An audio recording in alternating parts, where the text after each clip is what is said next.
Fantastic. Shabbat shalom, everybody. Shabbat shalom. I hope everyone's doing well. I hope everyone's having a fantastic start to their Independence Weekend if you live in the United States. Before I get into today's teaching, which is titled Stressed Out, let's talk about it. I want to give just a short but appropriate prayer for the people in France.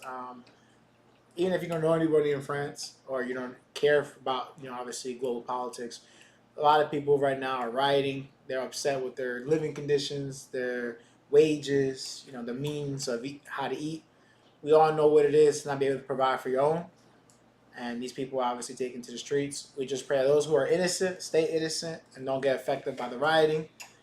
Those who are breaking the law, obviously, they be dealt with in the correct manner, fair manner. And those who are just protesting, that they are given their given right to protest and obviously show their displeasure and no harm come upon them from just protesting. The people who are taking advantage of the situation, causing destruction and causing potential deaths, both of the people in uniform and those outside uniform, that they be disciplined and corrected. Again, with love and respect. So yes, I just want to give that short little, not shout out, but just prayer request for those over there in France. For today's teaching, the title, I mentioned it, is Stressed Out. Let's talk about it. I had originally prepared a different message for this week to go along with one of my Bible study sessions topics, which was idolatry and the different formats it can present itself in. However, I had another good teaching that I had never taught for some reason, and I wanted to use it because, sometimes Yahuwah leads you in one way when you thought you were going to go another way. So, leaning on not my own understanding, but the understanding of the Father, I went with today's teaching. Stress is a secret killer. If I'm not mistaken, if you would still believe in the CDC at this point, the CDC reports that stress is one of the biggest common factors for early death, heart attacks, strokes, migraines, high blood pressure, and certain forms of rapid weight gain. It also can lead to horrible food eating disorders and body disorders. Stress is in any capacity not good for the body. We're not built to operate on stress for long periods of time. Short periods of time, stress is actually great. When you work out, you put stress on the bones, stress on the muscles. That's how they grow. When you're obviously doing something new that's challenging, you're stressing the brain, so you're learning new things. That's good. That's short term. But long term stress, like you don't know how you're gonna pay the month's rent. You don't know, where your kid's at. You don't know where you fall in a relationship with somebody, be it an intimate one or just one that's based on platonic status. That type of stress no one wants, and that has those long-lasting effects that, for a believer, no good. But everything I've mentioned is all physical. Spiritually, stress is something that the scriptures talks about as a spirit, and one that we should cast away or put off, as I like the old English, because it prevents us from tapping into what Yahuwah has for us in the day, in our life, and obviously in our mission statement, which is to do the Father's will. So let's start with the word, and let's open up in Philippians chapter 4, verse 6. And I'll have my brother Yarden read for me. The book of Philippians, chapter 4, verse 6. Be anxious for nothing, but in everything by tefillah and supplication with hodu, let your requests be known to Yahuwah. Super common verse. I think that's probably one of the most quoted Bible verses in the New Testament. However, the first part of it is the most important part. Do not be anxious about anything. Meaning bills, relationship, kids, work, friendships with people that you know a long time or not a long time, neighbors. Anything that can make you anxious, don't be. Instead, like we learned in science class, take that energy, that anxious energy, that stressful energy, and convert it. Use that as a motivation mechanism to pray, in which we've been doing a great job as a community in talking about prayer, and we've been acting as both as individuals praying for each other and as a group collectively praying every Monday the last couple weeks now. But this is why. Just like everything in life, you let something accumulate long enough, it's just sitting there. It's just sitting there. And that buildup has to go somewhere. So instead of letting that stressful anxiety energy build up inside your body and causing you harm and damage, use that as a generator to put you on your knees and start praying to the Father. Be it for yourself in your situation, or for a brother in their situation that's causing them anxiety or stress, or for the group, because everyone's going through something. There's various levels. Some people got a little bit better than others, but everyone's going through something. So use anxiety, use stress as a way to get you on your knees so you can start communicating with the Father. Because at the end of the day, you shouldn't be anxious to start with, because you should be so busy in action. But things happen. We become stagnant. We get still.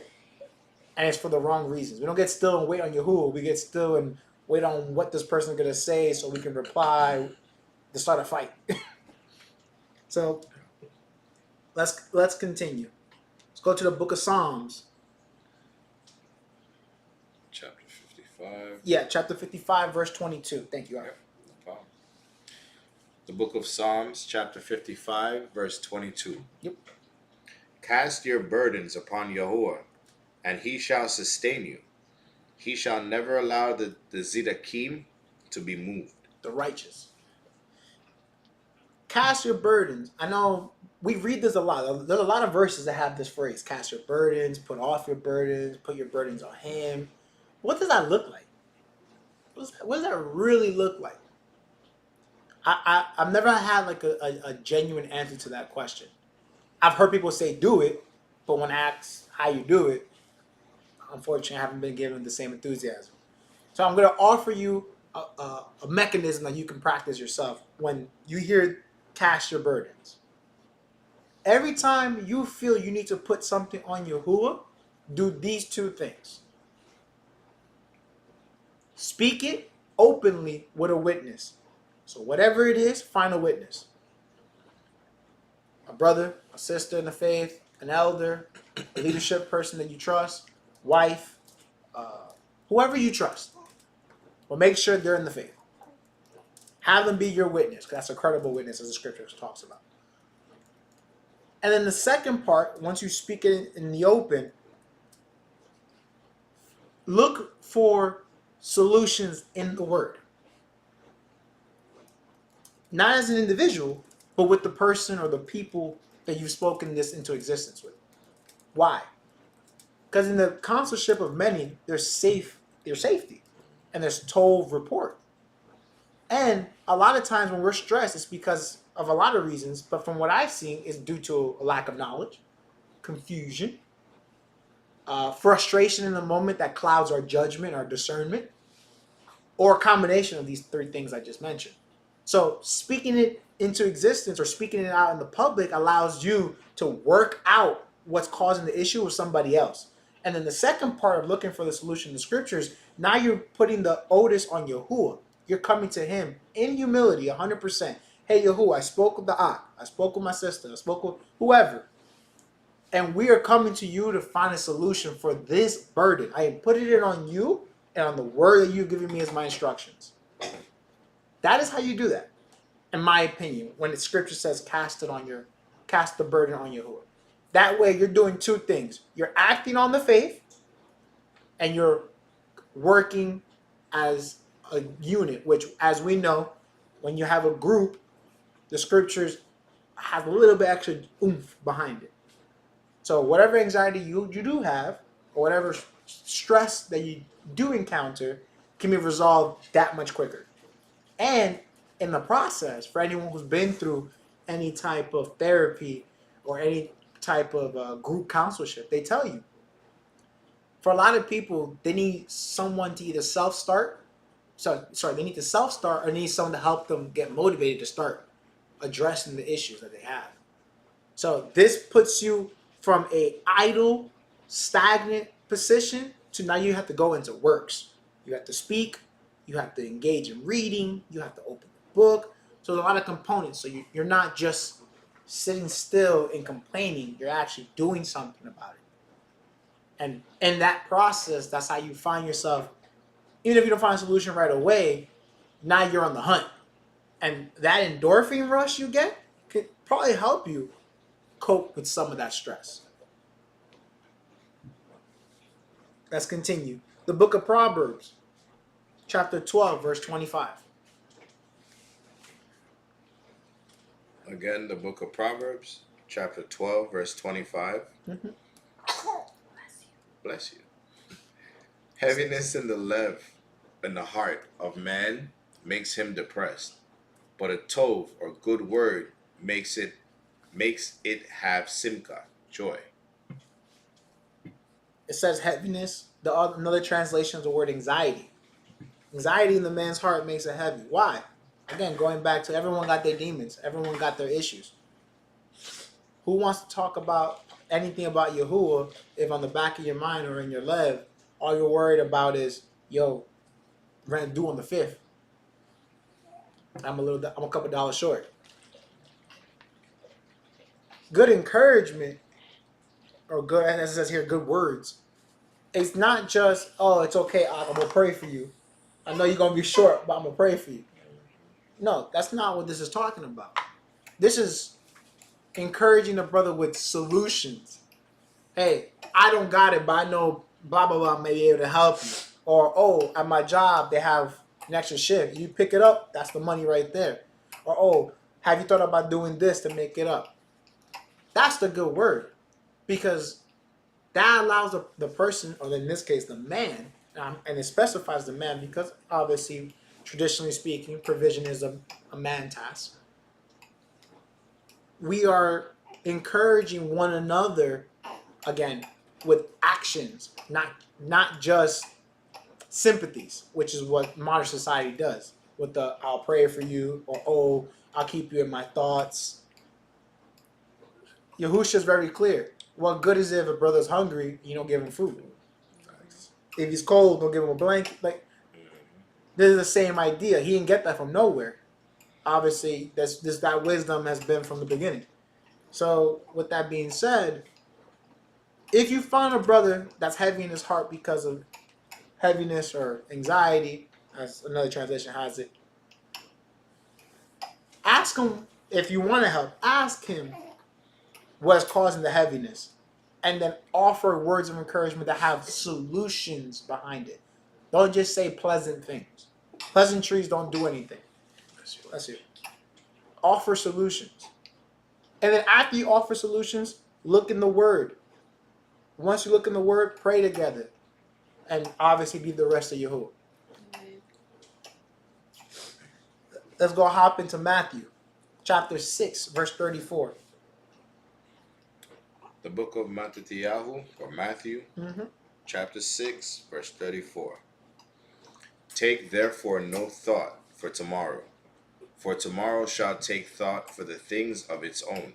Sufficient for one yom day is the evil of that yom day. We spoke about this in Bible study. There's a very common verse, so I'm not gonna go over it too deep. Redeem the day. Resist the evil. We've been talking about this in Bible study. More for the men, but the women are included in this too. We're so busy about what tomorrow has that we're not even done dealing with the stuff of today. I'm a prepper. I come from a family of preppers. I believe in preparation. Retirement preps, financial preps, self-defense preps, food preps, water, whatever you think about, I have a prep for that. But I don't let that bog down my in-the-day moment stuff. Because at the end of the day, all that's there to make tomorrow easier. I still need to get through today to get to tomorrow. So whatever I'm dealing with, let's deal with it today, because tomorrow's not promised, and I may not be able to use the preparations I have stored up. So don't be worried about something that has not yet happened or manifested. That's silly. I would also add this as a modern day translations of this verse. If I had to give a 2023 version, don't deal with the what if. What ifs will kill you. Why? Because there's no end to a what if. Eventually, you're gonna have to make a decision, because indecision or the inability to make a decision is a form of anxiety, is a form of stress, because you start thinking about what if this happens, or what if that happens, or what if this happens, and now you get literally put in a prison of what if, and now you become paralyzed because of the unlimited amount of routes you can go because of that game of what if. So I encourage you as a believer, instead of thinking about what if this happens, lay out all the possible outcomes that are realistic in your circumstances based on what you can do today. And if you can't do certain things, don't put a what if, because you can't do anything about it anyways. Mm-hmm. So it's a waste of brain power, and it's a waste of time, which, as I said earlier, tomorrow's not promised. So you're wasting the time you got today for an issue that might what if. Sounds kind of silly, if you ask me at least. Stated in the New Testament, let's go to 1 Peter chapter 5, verse 7. Again, 1 Peter chapter 5, verse 7. Casting all your anxiety upon him, for he cares for you. This is the second time, again, second witness to this casting. I already mentioned what we should do for casting. Like I said, bring it out to the open with a person that you trust. If possible, get two people, because 2 or 3 witnesses establishes a matter. And then seek out a solution in the scriptures, and then pray. Cast it on him, though. We're not supposed to deal or have anxiety. We're not meant for that. This machine does not deal well with anxiety, does not deal well with stress. Long term. Short term, we can do it. Like I said, like I opened up with. We're great in the short term. But long term, it rubs us raw. It grinds us down. And what would have been a happy 100 years of life becomes a somewhat happy 70 years. And a miserable 50. And why he died so soon 30. That's how it happens. And then we start pointing fingers at the food and the this and the that. When in reality, a lot of these people are dying prematurely because of the internal stress. Some of it's self-imposed, some of it's life, some of it's something in between.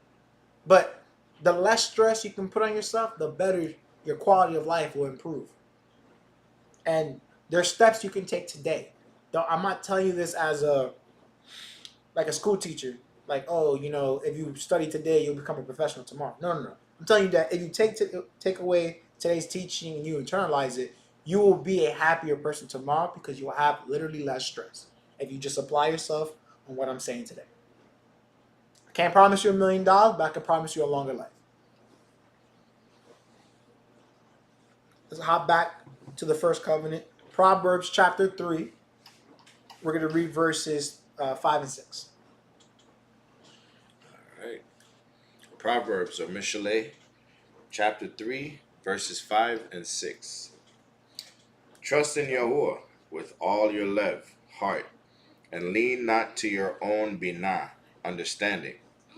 In all your quote, acknowledge him, and he shall direct your paths.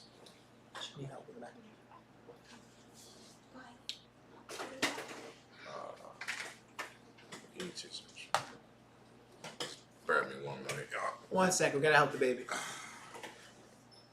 Come. It's okay. He's not gonna hurt you. Guess what? Come. Remember, we don't have a spirit of fear.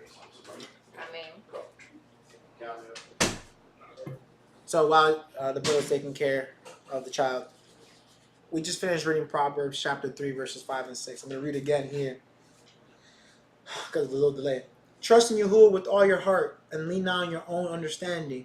In all your ways acknowledge him, and he shall direct your paths. I said it earlier offhand, but this is the scripture I was referring to. We overthink things too much, which is another form of stress. Because instead of saying, damn, I don't know the answer to this, let me see what Yahuwah says. We say, let me ask Google. Let me ask YouTube. Let me talk with my best friend at work that I know is pretty smart. And then that just becomes a rabbit hole. And anyone who's ever been on any binge watching spree knows you don't get anything useful out of that. You get a lot of garbage data. When you could have gone directly to the source, directly to the primary knowledge that we're supposed to have, which is the knowledge that comes from Yahuwah. So, stop overthinking things. If you're not sure about something, seek him in the word. If you're confused in the seeking, seek someone who sees it in the word that you trust. Key word, you trust. Because there's a lot of people that are seasoned in the word that are not the best direct plug for you to solve confusion. And that's okay. That's why Yahuwah gives us a community. That's why he gives us elders, and he gives us leaders, and he gives us people that dedicate themselves to be a conduit for understanding. Not a conduit for the spirit, just a conduit for understanding, because some people are here crazy. But in doing that, you acknowledge Yahuwah first. And again, I'm trying to work on this definition of humility, which is 100% dependency on Yahuwah. Well, if you're 100% dependent on him, you're acknowledging him that, hey, I need you to understand what's going on. Restore the prophets, brother. I need you to understand what's going on. I need you to help me solve this problem so I don't have to overthink about it and then stress myself and then put this unnecessary damage on me. So don't think about how you can solve the problem. The problem has been solved most likely. You just have to do a little bit of thumb work and a little bit of eyeball work and looking it up in the scriptures. Also, for many of us, it's a good excuse because many of us don't read daily when we ought to. I'm not talking about Bible verse of the day app reading. I'm talking about actually reading, substantial reading. Because a lot of us have questions that, not to say that you can't forget things, but it's evident that you're not reading the word. Mm-hmm. So you're causing undue stress because you're not reading. And you're not reading because you're not acknowledging him first. And because you're not acknowledging him first, you're overthinking. See how that cycle becomes very vicious? Let's continue. Staying in the same book, chapter 24, verse 10 of Proverbs.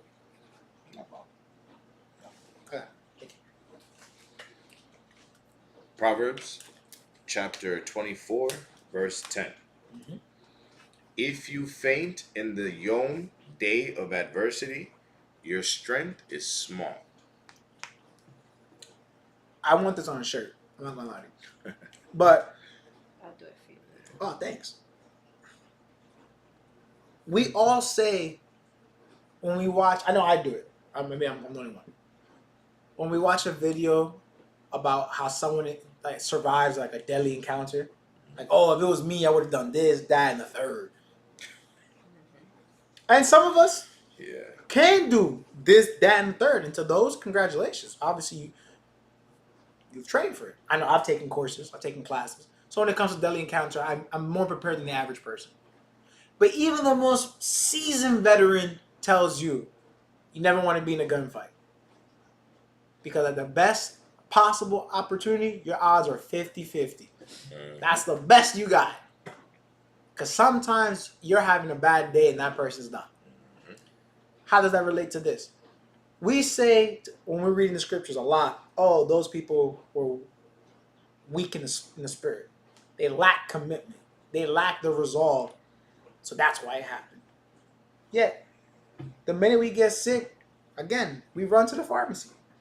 The minute, something happens as of the slightest inconvenience, we're looking for the immediate microwave solution to address the inconvenience.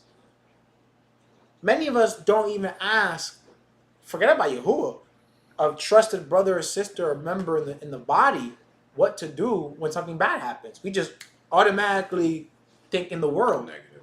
We think in the carnal right away. Right away.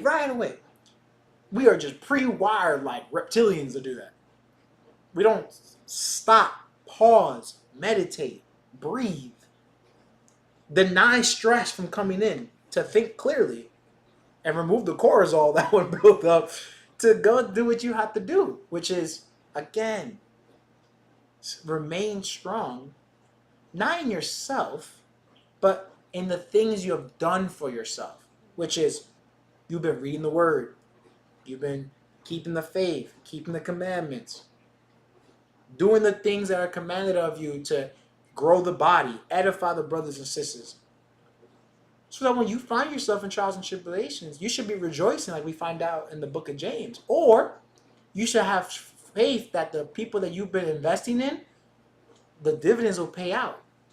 Oh, I see Ak is not doing too hot in this moment. I can help. I can be in support.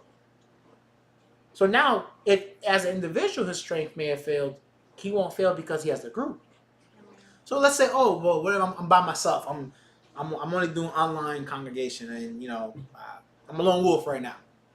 Okay, if you're a lone wolf, then you should be praying that much more. You should be reading that much more. You should be doing the things that edify the body that much more, so that you have that much more space to give you when the day comes that you will be overtaken. Why? Because you have that much more grace and that much more rahamim from Yahuwah to lend. He will not let you falter. Why? Because you put in that much more. If you want to play the I'm by myself card. But in doing that, you're going to be so busy focusing on Yahuwah and acknowledging him and depending on him. There ain't no way for the spirit of anxiety to come in you. You're going to be so wrapped up in the spirit of Yahuwah. And when I say spirit of Yahuwah, I'm not talking about how the Christians say, oh, the spirit of God. I'm talking about binah, gentleness,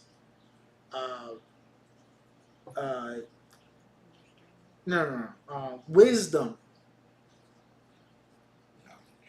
Oh yeah, knowledge, and I forget the other two. But the seven spirits that we're supposed to have, those are the spirits I'm referring to. You'll have all those things manifested, and in those manifestations of those spirits, your strength will not fail, be it a big issue or a minor inconvenience, because that day will happen. But don't be this person, because when your strength is small, that means your faith was never legit on. Never, that's not legit, but your faith was never built on a strong, solid foundation. You were faking it till you make it, and someone called your bluff card. You're the guy who showed up at the wedding with the wrong garments, and Yahushua said, "Who are you?"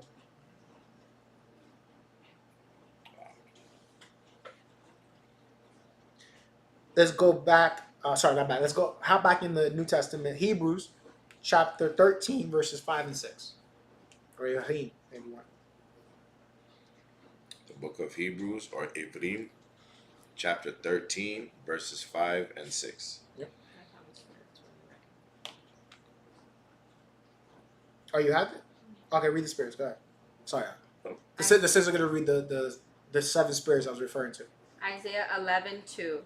The spirit of wisdom and understanding, the spirit of counsel and might, the spirit of knowledge and the fear of Yahuwah, and shall make him breathe in the fear of Yahuwah. There you go. And we know the beginning of fear, the beginning of knowledge and understanding is fear of Yahuwah. Thank you so much. So again, we're in Ivrim, or Hebrews, chapter 13, verse 5 and 6. Let your behavior be without greed, and be content with such things as you have. Pause. Okay. Without greed and be happy with what you got. How many of us always want more? Every single person should have their hand up.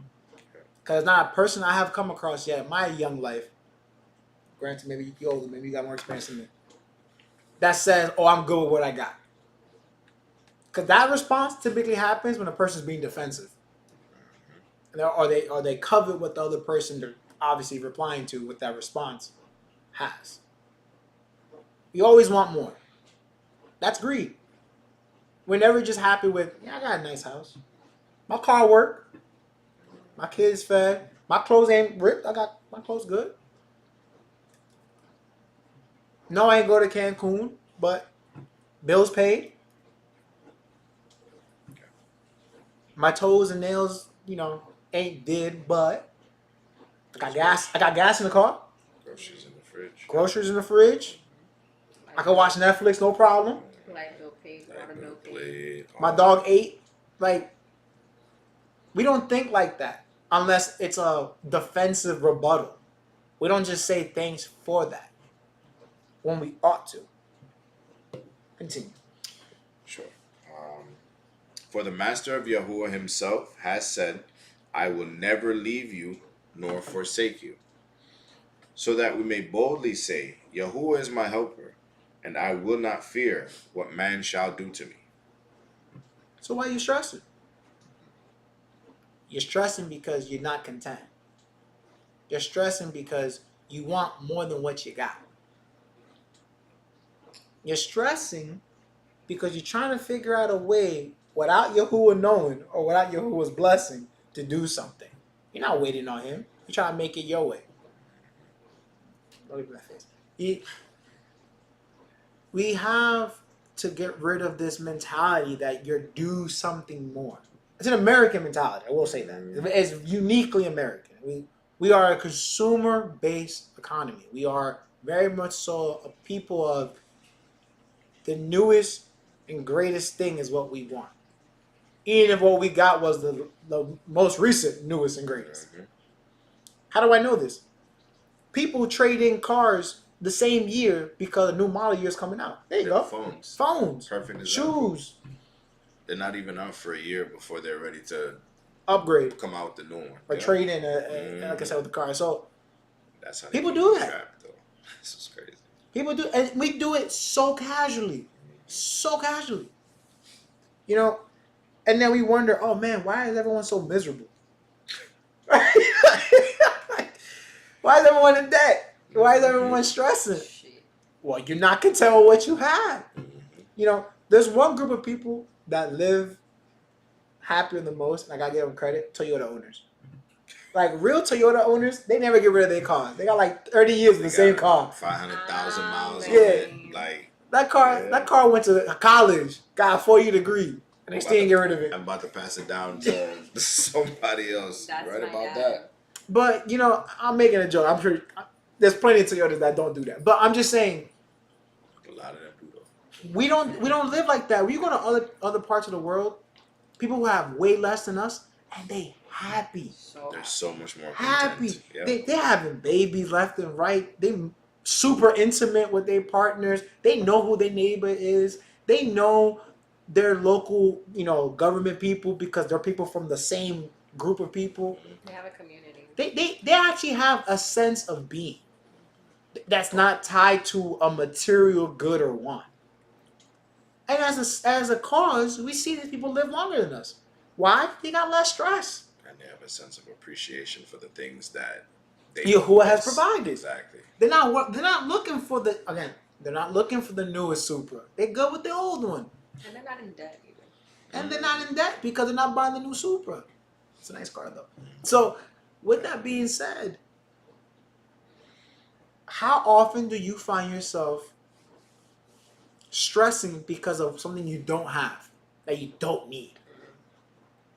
I'm not talking about needs. Everyone got needs. You gotta eat, gotta drink water, gotta have a roof over your head, gotta put clothes, gotta put gas in the car, gotta pay bills. You need to pay them. You need to do that. But you don't need to go to Paris. You don't need to see the world. Those are nice. That's very nice. You don't need the newest phone. You don't need a new car. If your car works, obviously. If your car don't work, you need a car. You don't need a new house if your house is completely fine and paid off, or well in its way in payments. That is just your flesh causing you stress. And what you once used to say to die by Yahuwah for, now you're saying it's not good enough. Because at one point, the thing you had now was the thing you wanted before you got it. Now that you got it, you want more. You're never content. You're never satisfied. Greed, just like idolatry that we spoke about this week. comes in many forms and facets and many flavors and all the colors in the rainbow. The real rainbow, not the gay one. So, with that being said, we have to be very, very, very, very conscious, again, on who we are as individuals and separating wants and needs. Why? If you're always chasing needs, you'll never want. If you're always chasing wants, you'll always need something. And you'll always be in stress. Should be on a t-shirt. Trademark. Let's continue. I'm not going to keep beating on that horse.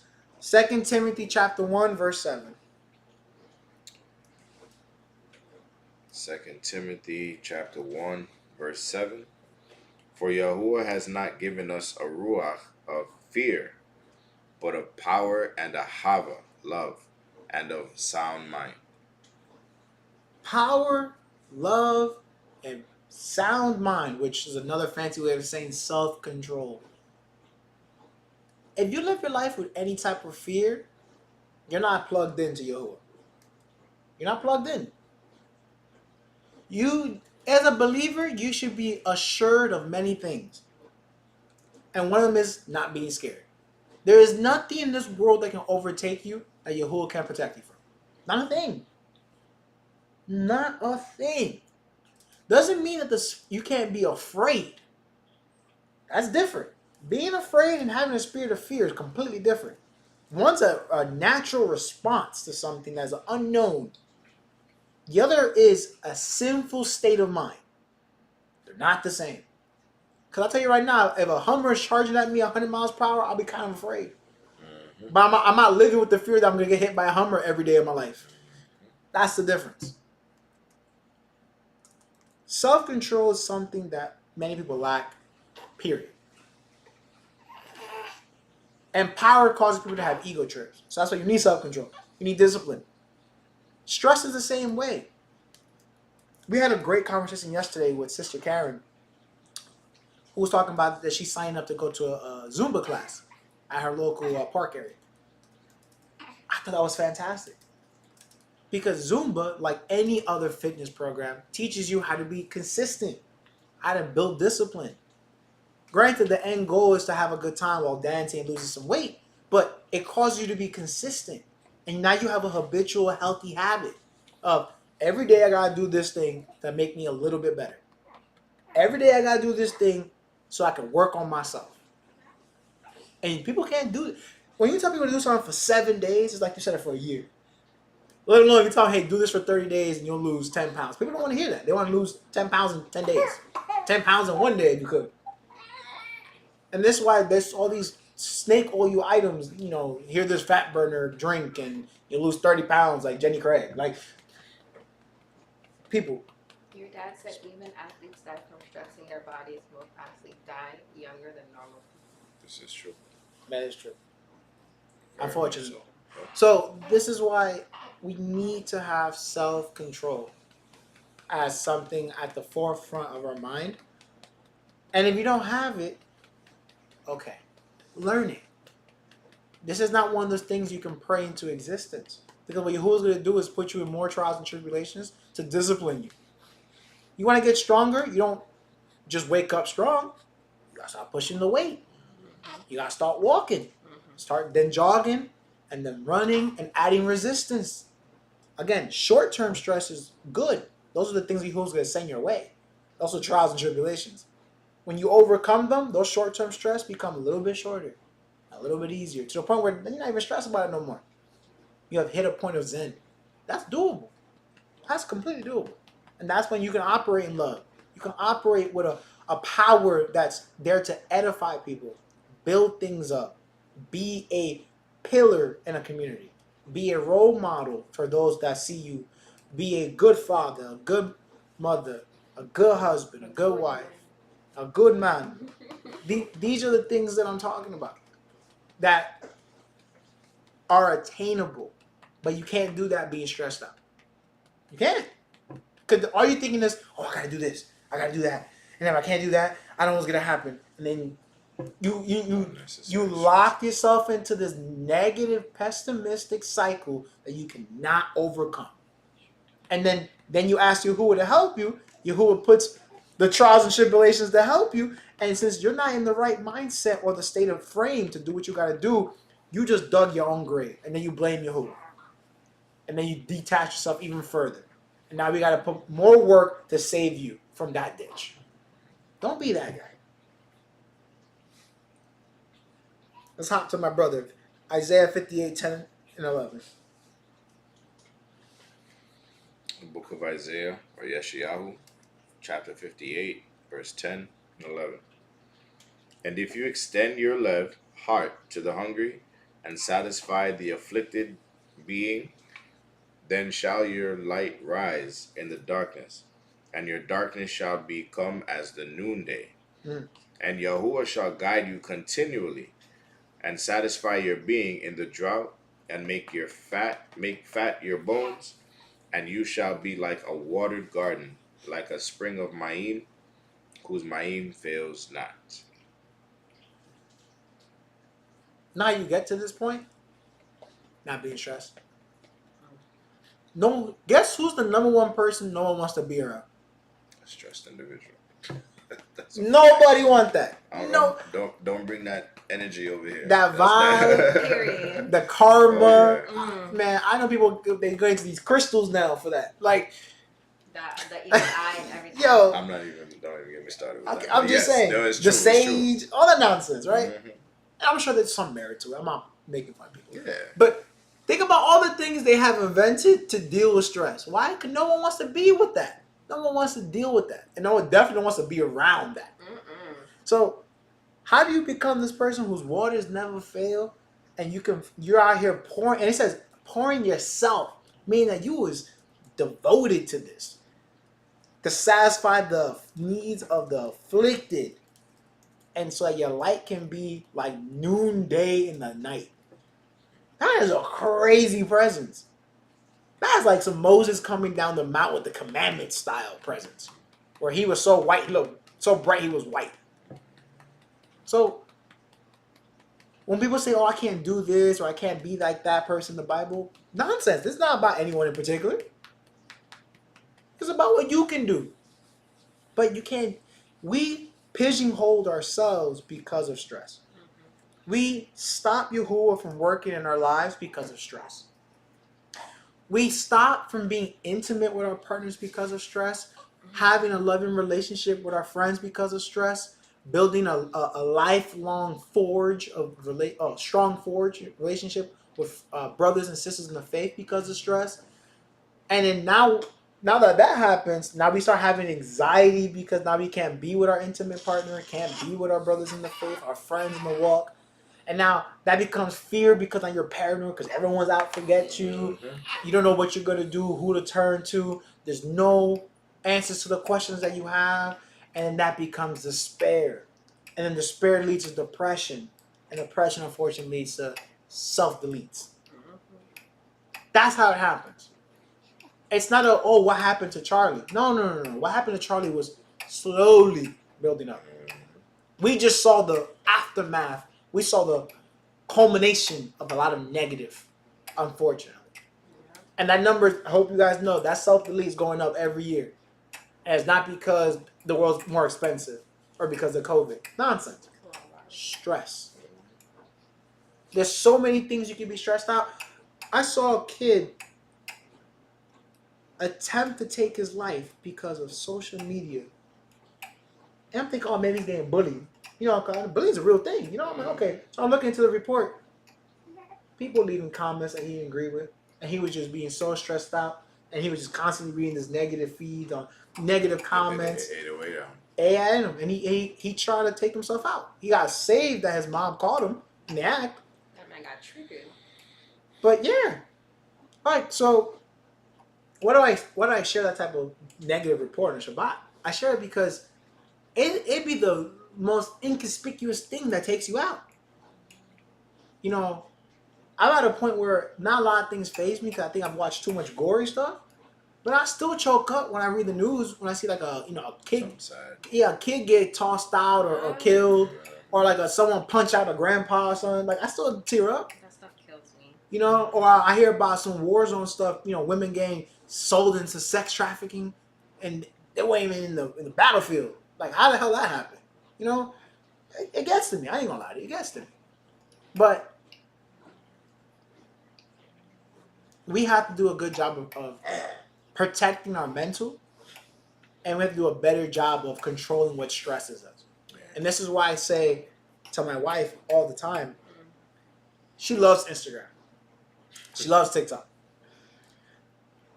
Sometimes you need to deconnect. Not because it's addictive, but because ain't nothing good on there. It's funny just to piggyback on what you're saying with that, because my wife does it. She partakes in TikTok and some of the other social media outlets, but she will purposely give her time a timeout period of nothing, even if it's business related. She has a particular time for that, but she allows herself to not sit down and wallow in what's going on in the world, negative, all the bad stuff that's going on in different places. Because if it doesn't make you feel some kind of way to see those things, then you might have to start questioning yourself in terms of, What's wrong with me? What's wrong with me? Because if you can sit there and see sad stuff and it doesn't faze you, it's something you really got to look into. Because even the simplest of things, if you don't have emotion to you, even if it doesn't directly affect you, it kind of can still directly affect someone close to you, and it'll make you think of that individual type situation. But sometimes just taking yourself away from those negative things or stressful things that'll cause you continuous stress, because you will just continue to stay in that place of continuous stress. So. And just to continue building on that point before we move on to the next verse, I'm going to throw something out there that I know is going to cause a fight. But I'm going to throw it out there so that you guys understand where I'm coming from. This includes, but is not limited to, so this list is substantial. I'm just being nice and only mentioning a couple things. People, work, and who you call friend. Not every person in your life is worth your time. Not every person in your life is there for your betterment. Preach. That is a fact. Jobs come and go. Careers come and go. People come and go too. Mm-hmm. And people come and go too. And this includes, but it's not limited to, spouses and partners. And I hate to be that guy that says that, because I don't believe in divorce as an institution. As many these days, they think divorce is like going to the strip mall. But sometimes you are not going to get the family that you're supposed to have until you remove the cancer that is in your life. And that cancer, like every type of cancer, causes stress, afflictions, so on, so forth, and so on. And it attacks the entire body. Do not think you're not affecting your brothers and sisters when you put yourself in those types of situations. Because now the rest of the brothers and sisters are got to worry about you and the kids or whatever. Exactly. And how you going to come out of the other side of whatever is going on. But that's why you hold on to that faith. So again, if you're stressed out, let's talk about it. Let's cast it on Yahuwah. Let's put it out in the open. Let's look for solutions in the Word. Let's get on our knees and pray about it. And just look for actionable solutions. So that at the very least, what you thought was this big, you find out is this big, and we can deal with something this big. That mountain became this big. We moved it. There you go. That's the mustard seed faith that he talks about. It went from this to this. It got moved. Here's your miracle you're looking for all the damn time. 2 Thessalonians chapter 3, verse 16.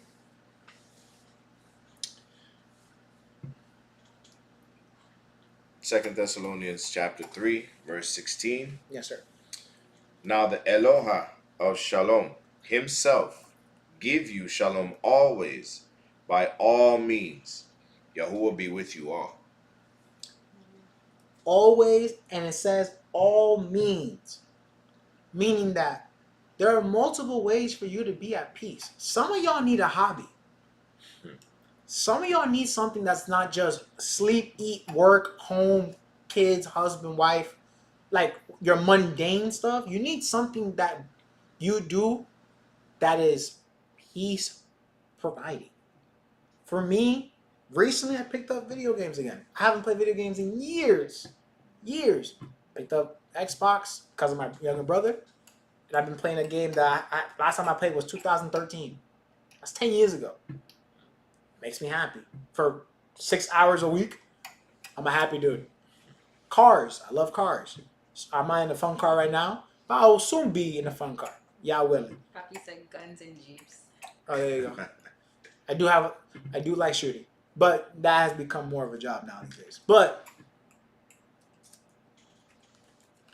find a hobby and stick to that hobby, not because of your partner's hobby. Find your own hobby and find peace in that. Yahuwah will give you peace in that. Now, don't become addicted to the hobby.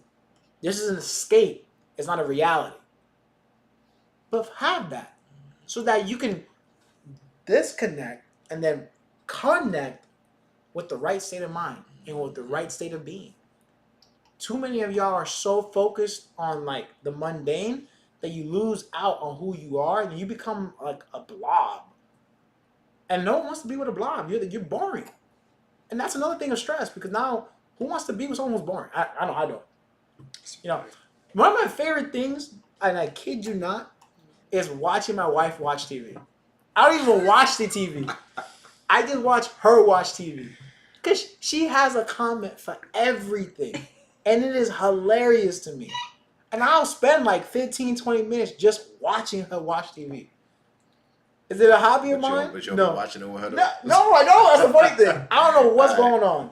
I got you. But her reaction to everything, I almost want to watch TV. I hear you. So It makes you interested, like yeah. Meanwhile, ain't nothing going on. But for her, that's her hobby. Constructive. Yeah. That's my favorite hobby. She loves watching TV. That's her favorite thing. But you know, that's why I don't bother her because you know she has a professional job. She's a mother now and all these things. She cleans the house and everything. So those couple hours that she wants to go watch whatever the hell she's watching, Yeah. like Let her be in her time. what was yeah. one thing, the Temptation Island or whatever the hell it is. Mm-hmm. That's a good show. I let her be. I'm not gonna be this guy like, oh, that's not Yahuwah. You know, no. If that's what you need, so you can disconnect and come back and do what you gotta do, and it's not affecting my walk or your walk. Go for Have it. at it. Don't break the commandments, but Yeah. do your thing. And that's it. But everyone needs something. Why? Because stress is a killer. You know how you fight stress? Having a hobby that brings you joy, brings you peace. Or if you don't have a hobby, go hang out with some people that are actually interesting. They'll give you a hobby. They'll give you some ideas. They'll inspire you. Or, like I said, go to the Word. David played instruments. Samson wrestled animals. Noah built boats. Find something. Find something. Abraham was a cook. No, he was. Yeah. So just find something. You'll be all right. I got faith that you can figure that out. Let's go to Ecclesiastes chapter 4, verse 6. All right. Ecclesiastes chapter 4, verse 6.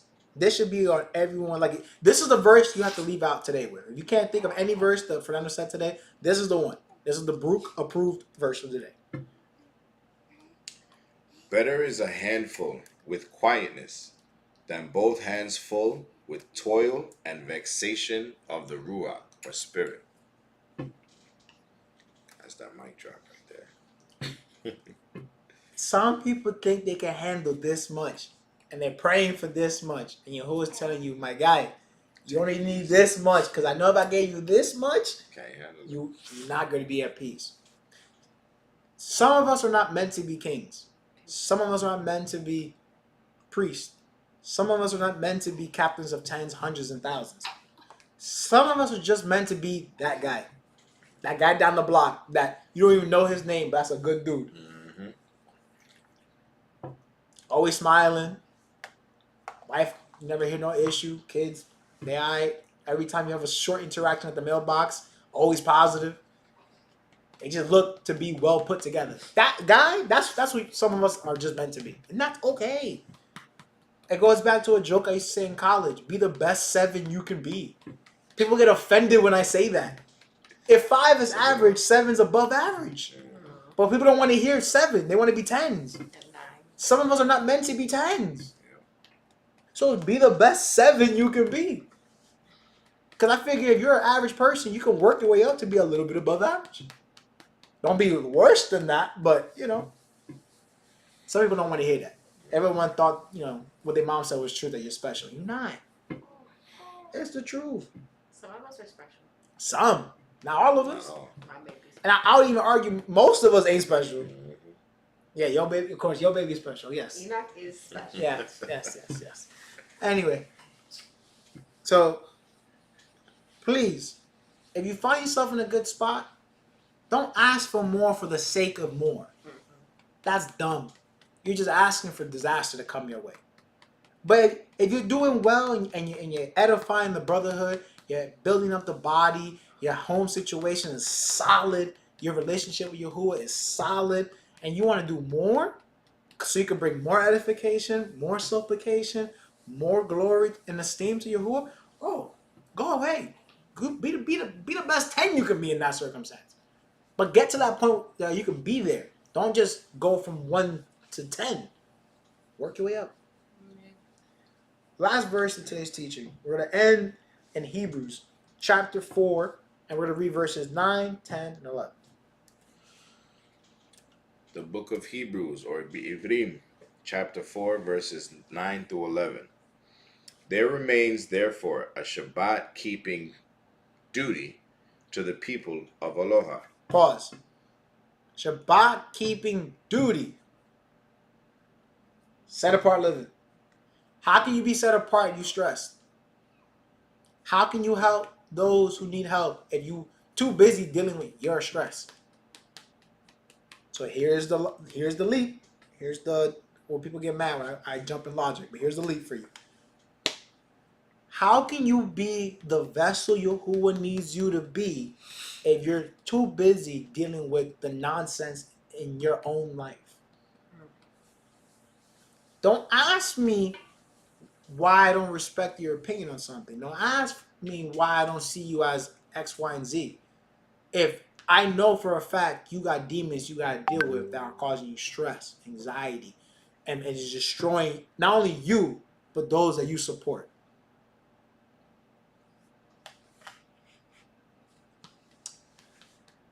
There's a very beautiful saying that came out of Jamestown, which is one of the premier colonies that came in the colonial United States. He who works, eats. John Smith. Very, very, very straight to the point, man. I like that. That's a scripture. It is also scripture.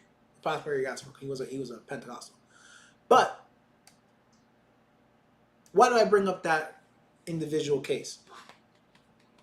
Too many of us want to eat without putting work. Too many of us want to enjoy the splendor of Yahuwah, but you have not put in the work. But they have the gall to judge someone who has put in the work and is enjoying the fruits of that labor. Or is benefiting in a bad situation from previous work. I might go over some of y'all heads, but I'm not going to explain that. So, with that being said, there is a Shabbat keeping duty to the people of Yahuwah, or Aloha, it says here. So, fix yourself so you can serve Yahuwah. Be less stressed so you can serve Yahuwah, because in serving Yahuwah, you serve yourself. Because you're going to find yourself in a better place. I'm not talking about in a mansion driving a Bentley.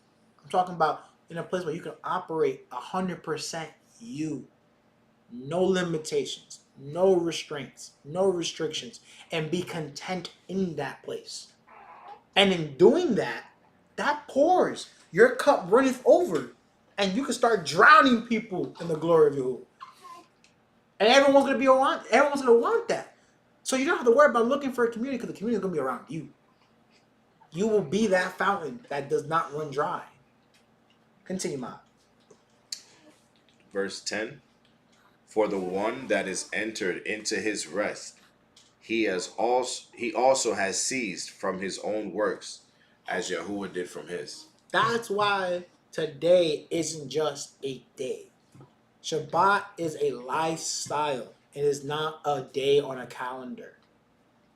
What you do before Shabbat is more important than what you did on Shabbat. Why? Because coming into Shabbat incorrect already voids the day. So it doesn't matter if you kept Shabbat well the other 6 days you didn't work.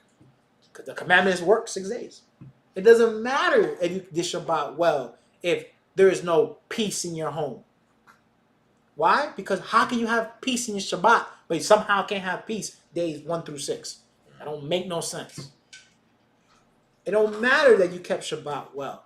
If you're not in congregation, you are not gathering. Doesn't say, not forget about having Torah for a second. Just those that you consider loved ones.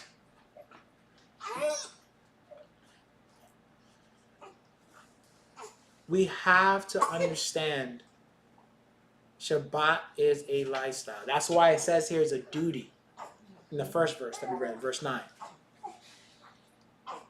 So that when we come to Shabbat after we've done the work, we can find the peace that comes from being on the Shabbat the right way.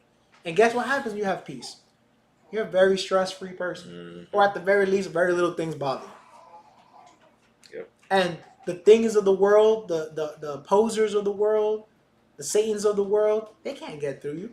Why? Because even if they get you Monday through Friday, or Sunday through Friday, excuse me, you've been toiling in the field. So come the day of Shabbat, they have no power over you. But you need to do things correct going into Shabbat so you can enjoy that rest. Read the last verse for me, please. Verse 11. Let us labor, therefore, to enter into the future Shabbat, lest any man fall after the same example of unbelief. Stress, if not checked, becomes unbelief. Because if keeping Torah is stressful, you're keeping it wrong. If keeping this walk is stressful, you're in the wrong group. Or you're applying yourself incorrectly within the group that you're in. If keeping the ways of Yahuwah, because that's who we're supposed to model ourselves after, causes you to have anxiety, you're not built of the right stuff. And that's the truth. So, you're stressed? Let's talk about it. What are you doing to deal with that? What have you done to deal with it? What are you going to do to deal with it? If you take anything from today's teaching, besides the verse that I mentioned, those questions. And when you're ready to tackle those things, I'll be here on my knees, praying for you, looking in the Word, and obviously encouraging you with solutions that are actually workable. Not just, oh, do this because, whatever. No, we're going to sit down and address it. Bit by bit, line by line, word by word. Precept upon precept. And that's how you establish the truth. That way, it is foundational now. You have taught that man to fish, and you fed him for the life of that man. You didn't just give him a fish so he could eat that day. That's the difference. Mm-hmm. That's the difference. You want to find out the difference between a community that's working for you or a community you're working for? That's the difference. So, with that, that's all I have for today. That's all I prepared for today. I hope it was meaningful. I hope it obviously puts you in a better place with Yahuwah, with yourself. If you didn't like today's teaching, sorry. I hope you have a great rest of your Shabbat. The Shabbat is still ongoing. Service is not the Shabbat. It is just a part in our duty in serving Him. I hope you guys obviously stay safe, have fun, enjoy the weather. It looks like it's a lovely day where I'm at least. Hopefully the weather is fair for you. For now. You live in South Florida, you better know that that's about to change. Yo, I'm about to make Yahuwah keep the day sunny. Tisha said a 12 teaching, love y'all, Shabbat Shalom. Likewise, Tisha. I'm looking forward to seeing you very soon, sister. Jo and your dad both really enjoyed the service. Hey, Thank you. J.O. Yes, sir. What are you doing on the West Coast? It's like 12 o'clock where he's at. But with that, we love you from here in Havan Torah. As always, read your Bibles, stay encouraged, and we'll see you next time. Shabbat shalom. Shabbat shalom.